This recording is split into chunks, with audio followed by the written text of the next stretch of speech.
ठीक है, role of medical laboratory technician.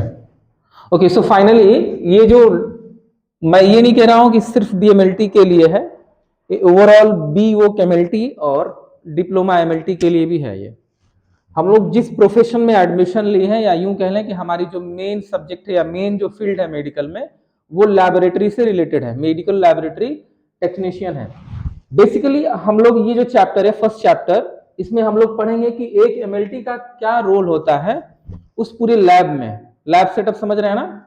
एक पैथोलॉजी लैब है जिसमें खून या जो भी बॉडी के फ्लूइड्स हैं सबके जो टेस्ट होते हैं, उसमें जो करता है टेस्ट वो कौन करता है? टेक्नीशियन ही करता है ना। तो नॉर्मली उस टेक्नीशियंस के क्या क्या रूल्स होंगे, या उस लैब में कुछ रूल्स होंगे जो टेक्नीशियन को भी फॉलो करने होंगे, ठीक है ना? क्यों किया जाता है, क्यों रूल्स बनाए जाते हैं? ताकि हम उस लैब को सिस्टमेटिक ढंग से चला सकें, है ना, बिना किसी शिकायत का, बिना किसी कंप्लेंट का, या यूं कह लें कि फेयरनेस, उस जो हम काम करेंगे पूरी तरह से ईमानदारी से कर सकें, इसलिए नियम बनाए गए हैं। अगर जो कोई चीज सिस्टम के अनुसार बना, आप सिस्टम के अनुसार नहीं करेंगे तो मे भी आपका बिजनेस डाउन हो सकता है। सबसे बड़ा चीज है ना, नुकसान होगा ना। अगर जो मान लीजिए कोई मरीज आपके पास आ रहा है, आप उसके साथ सही से डील नहीं कर पाते हो, सही बिहेवियर नहीं रखते हो, चलिए आपने सही बिहेवियर रख लिया, आपने डील भी अच्छा कर लिया, लेकिन आप टेस्ट जो लगा रहे हो वो सिस्टम से नहीं लगा रहे हो, है ना, या आपकी बहुत सारी चीजें हैं, जैसे बिहेवियर एक सबसे बड़ा चीज है, सबसे बड़ा एकदम चीज। आते हैं टेक्निकल लेवल पर कि मेडिकल लैबोरेटरी टेक्नीशियन एक्चुअली करता क्या है। तो सिंपल है, आप एक शब्द में कह सकते हो कि मेडिकल लैबोरेटरी जो टेक्नीशियन होते हैं वो लैबोरेटरी के अंदर टेस्ट लगाने का काम करते हैं। क्या हम रिजल्ट पे साइन कर सकते हैं? क्या रिपोर्ट पे हम केवल रिजल्ट तक काम कर सकते हैं, यानी कि जो भी उसका, जैसे मान लीजिए किसी का शुगर टेस्ट करना हो तो हम उसका शुगर का टेस्ट बता सकते हैं कि हाँ 120 ग्राम पर डीएल आपका शुगर आया है, पर हम रिपोर्ट नहीं देंगे। रिपोर्ट कौन करता है एक्चुअली, जो साइन करता है वो कौन करेगा? एक पैथोलॉजिस्ट डॉक्टर करता है, ठीक है ना। तो बस टेक्नीशियन का काम है कि टेक्निकल सपोर्ट जो भी चाहिए होगा उस रिपोर्ट के लिए, वो सारे के सारे हम लोग करते हैं, ठीक है। हम लोग इसमें पढ़ेंगे कि इनका रोल क्या है, रोल का मतलब इनकी भूमिका क्या है एक लैब के अंदर। चलिए नेक्स्ट। तो बेसिकली कुछ नियम दिए हैं, ये नहीं कह रहे कि बस इतने ही नियम है, इसके अलावा भी और भी नियम है हमारे पास, लेकिन एक कोर्स होने के नाते लिमिटेड आपको एक आउटलाइन दिया हुआ है कि मेजर चीजें आपको दे दिया है कि भाई इतनी इतनी चीजें तो आपको पालन करना, ये नियम है, ये नियम का पालन करना है, ठीक है। जैसे करते क्या है, कैरी आउट रूटीन और advance laboratory test using standard laboratory method. ये जो लैब टेक्नीशियन होते हैं रूटीन टेस्ट के साथ साथ एडवांस लेबोरेटरी टेस्ट भी करते हैं अपने मेथड से, स्टैंडर्ड लेबोरेटरी मेथड से। जो भी मेथड यूज करते हैं ना हम लोग, उसको हम लोग क्या बोलते हैं? स्टैंडर्ड मेथड बोलते हैं, ठीक है। इसके अलावा हम क्या करते हैं? Any problem solving strategies to administrative technician and research problem.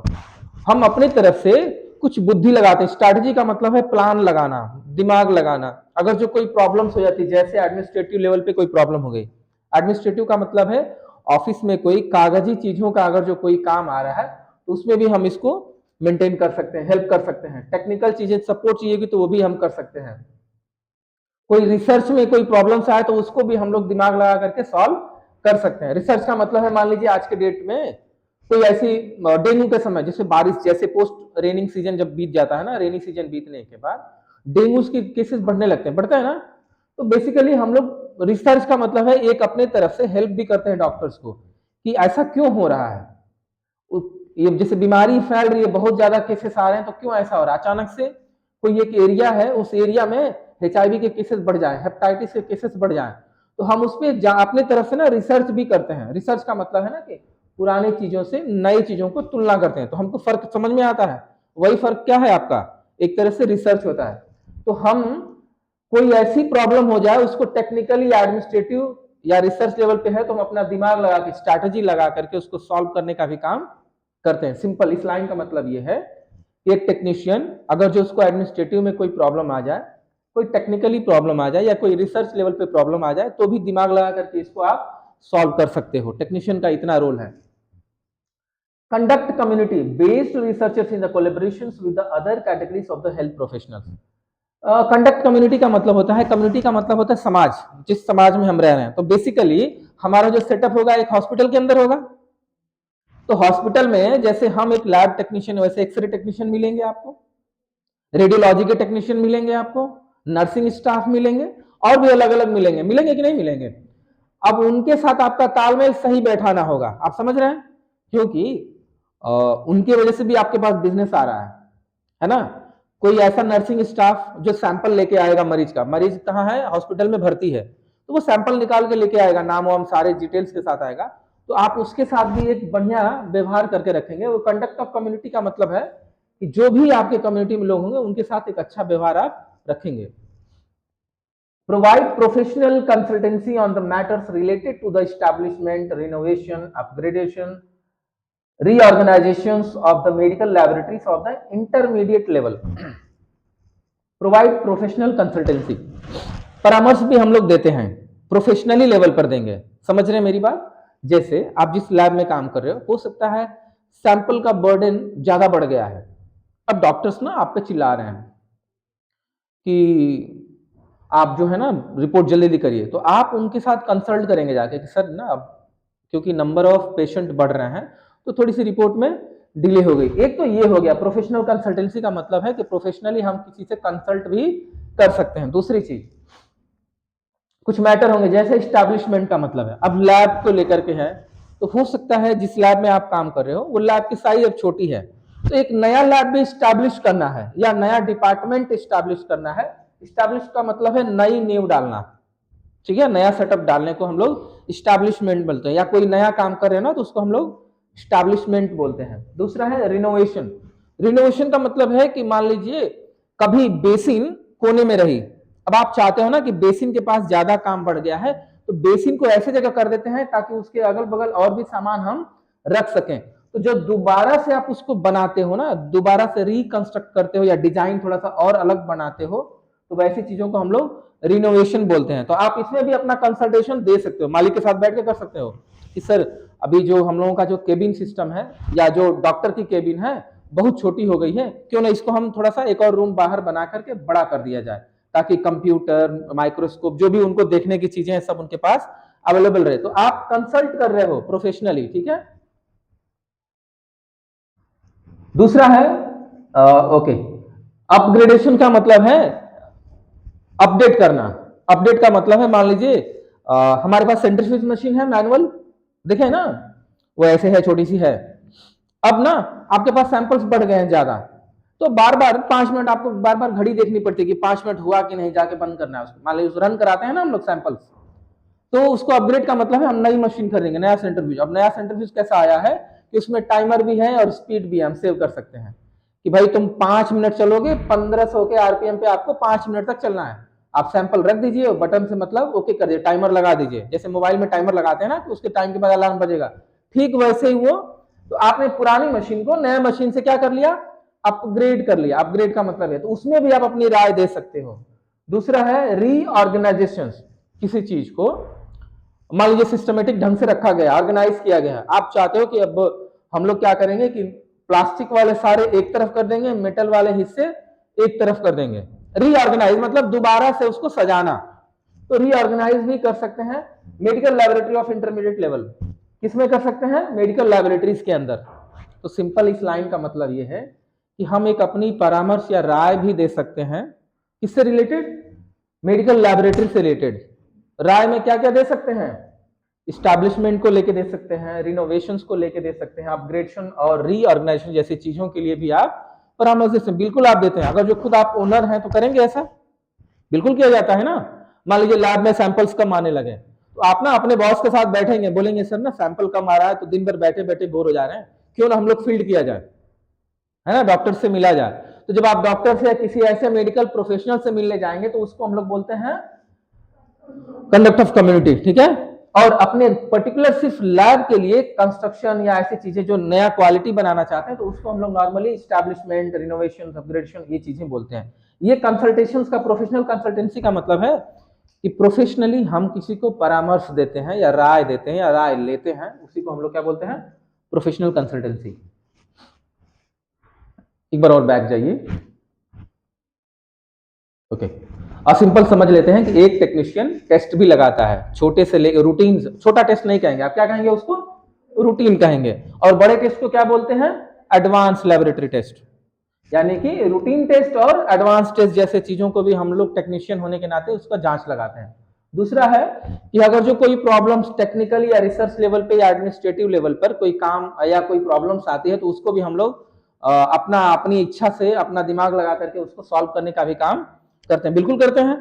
जैसे यहीं पर किसी बच्चे को प्रॉब्लम आ जाए कागजात में, डेट ऑफ बर्थ करेक्शन नहीं है, तो एडमिनिस्ट्रेटिव का काम है और कार्यालय का ही काम है ना, ऑफिशियल काम है, तो हम लोग करते हैं उसको।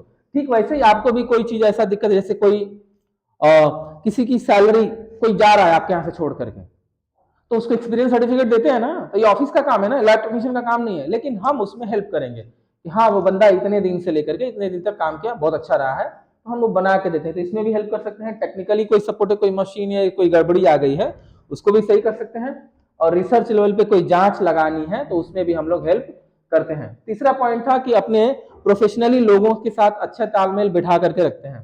चौथा पॉइंट क्या था कि हम अपने लैब के लिए एक कंसल्टेशन का भी काम कर सकते हैं। ठीक है, ओके। सबसे बड़ा चीज, अब बात करते हैं मेडिकल लैबोरेटरी रूल्स और एथिक्स में। पहली चीज, रूल्स में कुछ आए हैं। अब लैब में आप काम करते हो तो कुछ रूल्स होंगे, जैसे टीआरएफ की बात है, ये टेस्ट रिक्वेजिशन फॉर्म होता है, या एक फॉर्म जो रिक्वेस्ट लेते हैं मेडिकल का टेस्ट करने के लिए। ठीक है, इसको अलग अलग नामों से जाना गया है। ये बिल्कुल टीआरएफ फॉर्म ऐसे ही दिखते हैं, मैंने आपको दिखा रखा हूं, ठीक है ना। ये टीआरएफ फॉर्म क्या है, तो जब कोई व्यक्ति आपके पास जांच कराने आता है, चाहे डायरेक्ट आ जाए चाहे डॉक्टर से आ जाए, तो जो भी जांचें करानी होती है उसका डिटेल्स हम उस टीआरएफ फॉर्म पे भर देते हैं, उसका नाम सब कुछ करेंगे, आगे बता रहा है, नेक्स्ट स्लाइड में आपको दिखेगा। चलिए नेक्स्ट करिए। ओके, जो टीआरएफ फॉर्म होगा मतलब उस व्यक्ति की कितनी जानकारी आपको रखनी होगी, कम से कम इतनी रखनी है। अगर जो आप ये फॉर्म भरना है, फॉर्म में कम से कम इतनी जानकारी आपको भरना पड़ेगा। जैसे में पेशेंट का आइडेंटिफिकेशन डिटेल्स का मतलब है कि पेशेंट को पहचान के लिए उसका नाम, एज, मेल या फीमेल, एड्रेस और मोबाइल नंबर भी अब मैंडेटरी हो गया है। दूसरा है वो पेशेंट इन पेशेंट है या आउट पेशेंट, यानी भर्ती वाला है या डेली आकर के जाने वाला पेशेंट है, तो जिसको हम लोग आईपीडी और ओपीडी के नाम से जानते हैं। ठीक है ना। ओपीडी मरीज का मतलब क्या है, आपको कोई चीज बुखार हुआ, आप डॉक्टर से गए, कंसल्ट किए और दिखा के चले आए, वो है ओपीडी। आईपीडी क्या होता है, इन पेशेंट। आईपीडी क्या होता है, तो आप जैसे ही गए दिखाने तो डॉक्टर ने बोल दिया कि ये तो बहुत ज्यादा सीवियर प्रॉब्लम है, आपको भर्ती होना पड़ेगा, तो जब वो भर्ती कर लेगा तो आप क्या हो जाएंगे, आईपीडी वाले पेशेंट हो जाएंगे। स्पेसिफिक टेस्ट, जो टेस्ट कराएंगे उसका डिटेल्स आपको भरना होगा।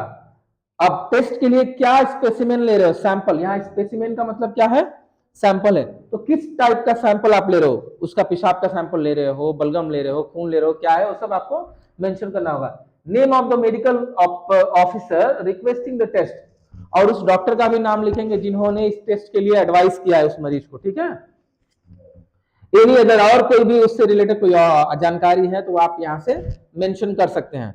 अब अदर में जैसे कैसी जानकारी होगी, एग्जांपल के तौर पे बताते हैं कि अगर जो मरीज को हार्ट की प्रॉब्लम है ना, तो आप लिख दीजिएगा कि मरीज को हार्ट का भाई प्रॉब्लम्स रहता है, ताकि जब आप टेस्ट लगाएं और हार्ट वाला अगर जो टेस्ट लगा रहे हैं और उसको हार्ट का पहले से प्रॉब्लम आपको पता है, तो रिपोर्ट्स में जैसे हाई आती है, जैसे कोलेस्ट्रॉल लेवल बहुत हाई आएगा, तो पैनिक होने की जरूरत नहीं पड़ेगी, क्योंकि आपने नीचे लिखा हुआ है टीआरएफ में कि मरीज जो था उसको खुद हार्ट का पेशेंट था, है ना।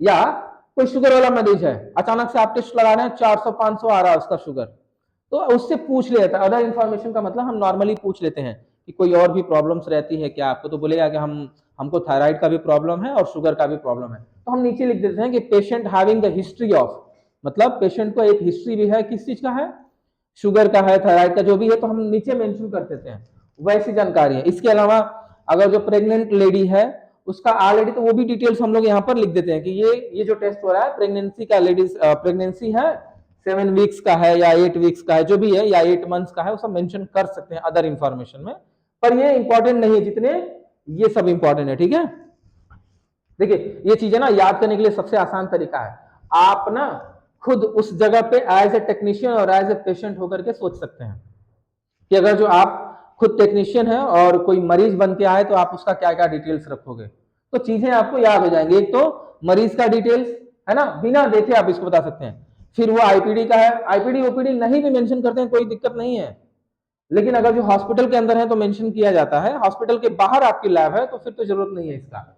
इसके अलावा देखिए मेन चीज उसका नेम, एज, मेल या फीमेल, और मोबाइल नंबर, एड्रेस हो ना हो, है ना, इतना तो मैंडेटरी है। उसका डिटेल्स, अब वो क्या जांच कराने आया, आपने जांच करने के लिए जो उसका खून या पेशाब या जो भी चीजें लिए, स्पेसिमेन बोलते हैं ना उसको, वो स्पेसिमेन नोट कर लेंगे। उसके बाद किसी डॉक्टर ने भेजा है तो डॉक्टर का डिटेल्स नोट कर लेंगे, और भी कोई अदर जानकारी चाहिए होगी तो वो भी आप कर सकें। ठीक है, नेक्स्ट।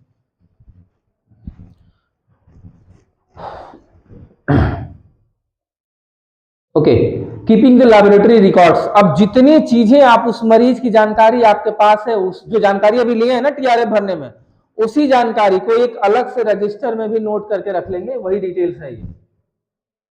ठीक है, डेट और टाइम तो उसमें भी था, तो आप हर चीज का रिकॉर्ड अपने पास रखेंगे, वही ये दूसरा नियम बताता है कि टेक्नीशियन का एक और काम है कि जो भी मरीज उनके पास आएंगे टेस्ट कराने के, उनका रिकॉर्ड भी ये रखेगा।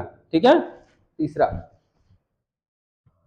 अब जब रिकॉर्ड्स भी रख लिए, रजिस्टर पे भी मेंटेन कर लिए, टीआरएफ भर लिए, तो अब उनकी जांच लगाएंगे, या जांच लगाए तो उसको रिपोर्ट देंगे ना भैया आप, तो रिपोर्ट देने की भी जिम्मेदारी किसकी होगी, टेक्नीशियन की होगी, एमएलटी की होगी, मेडिकल लैबोरेटरी टेक्नीशियंस की होगी।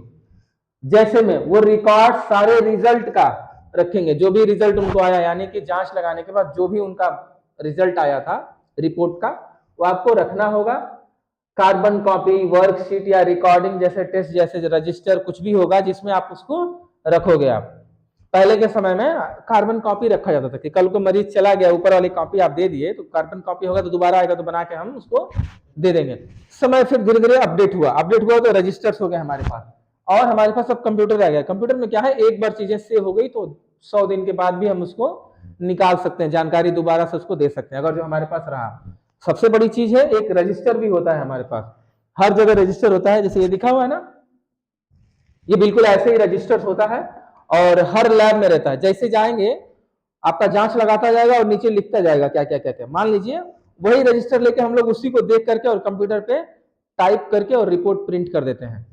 अब whichever system is used must be enable the patient, इसमें से कोई भी यूज करिए सिस्टम, चाहे आप कार्बन कॉपी लगाइए, शीट लीजिए, कुछ भी करिए, कंप्यूटर पे चढ़ाइए, वो ऐसा होना चाहिए कि जब भी मरीज को जरूरत पड़े तो आप तुरंत उसको प्रोवाइड कर सकें। इसके बाद record the test and results are required in the laboratory to issue the copies of the patient who have lost their result। तो बिल्कुल जब आप ये सब जानकारी में अपने पास रखेंगे तो कभी मरीज का रिपोर्ट खो गया तो दोबारा से आप उसको दे सकते हैं कि नहीं दे सकते हैं, बिल्कुल। Moreover, they are required when the preparing duty। Okay, next चलिए। ओके, ये पूरा एक एक नहीं समझा रहे हैं, ये पॉइंट्स ये कह रहा है कि हमारे पास हम एकदम मरीज को, एथिक्स आ गया ना, हाँ ठीक है वही चल रहा है, हम मरीज को वो सारी चीजें, हर एक जितनी जांच वो कराने आया था सब जांच एकदम एक्यूरेट देंगे। समझ रहे हैं मेरी बात, ईमानदारी से जांच किए रहेंगे, सही रिजल्ट उसको देंगे। अब किसी को कोई जैसे हेपेटाइटिस HIV जैसे पॉजिटिव आया, मलेरिया पॉजिटिव आया गया, तो छुपाना नहीं है, आप उसको देंगे जो रिजल्ट आया है।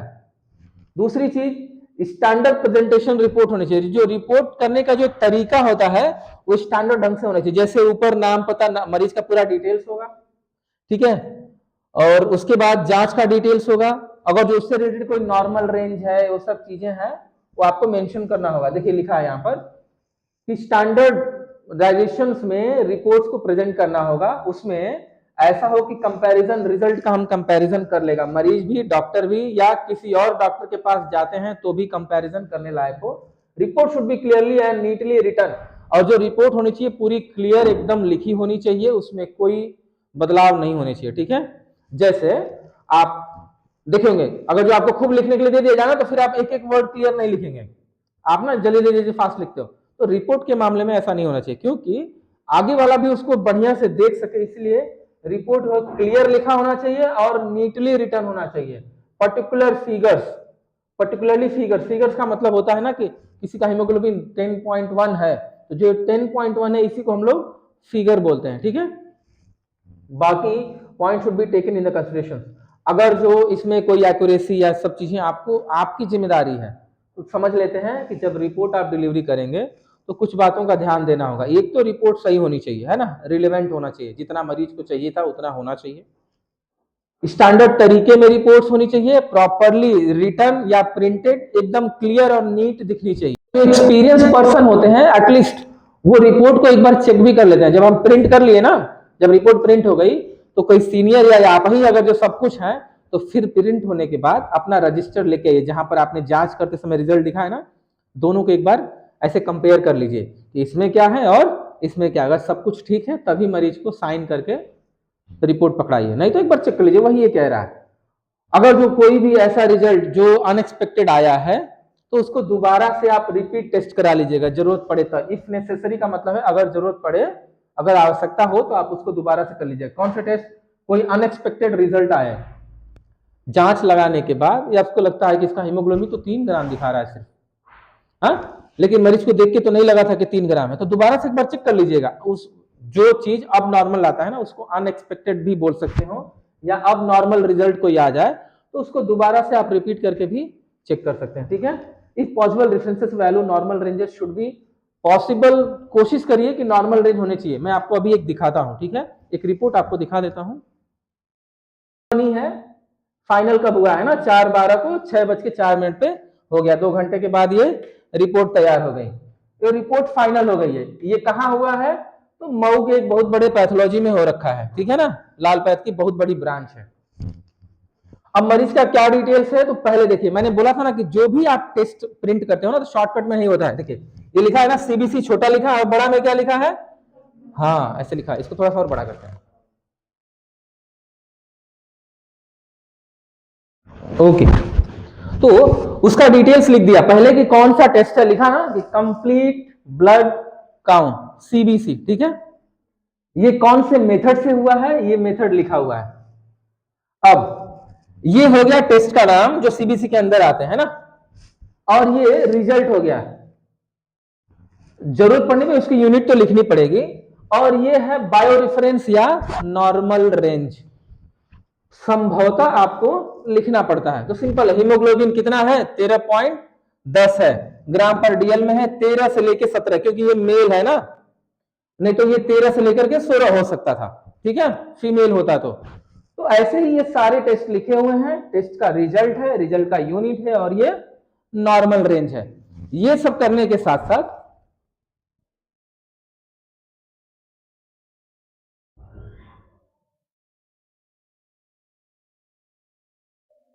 हाँ, जैसे ये थायराइड का टेस्ट है, ठीक है ना। अच्छा, हर पन्ने पे डिटेल्स रहता है मरीज का, क्योंकि हर पन्ना अलग अलग रहता है ना प्रिंट होते समय।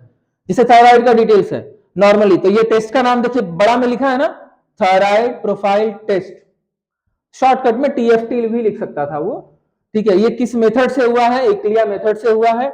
हम लोग T3, T4, TSH ये थायराइड के अंदर टेस्ट करते हैं। ये रिजल्ट उस आदमी का देखिए कितना बड़ा हुआ है, TSH बड़ा है ना। अब ना आपको यदि नॉर्मल रिपोर्ट मिल जाए, ये नॉर्मल रेंज मिल जाए, तो आप बता सकते हैं ना कि बड़ा है कि घटा है, बिल्कुल बता सकते हैं। तो वही वो पॉइंट में था कि जब आप डिलीवरी रिपोर्ट करते हो तो नॉर्मल रेंज जब आप लिख देते हो, तो एक नॉर्मल व्यक्ति भी उस चीज को कम से कम गेस कर सकता है कि इतने से लेके 0.27 से लेके 4.20 तक ही होना चाहिए था, और इसको कितना है? 47 है ना।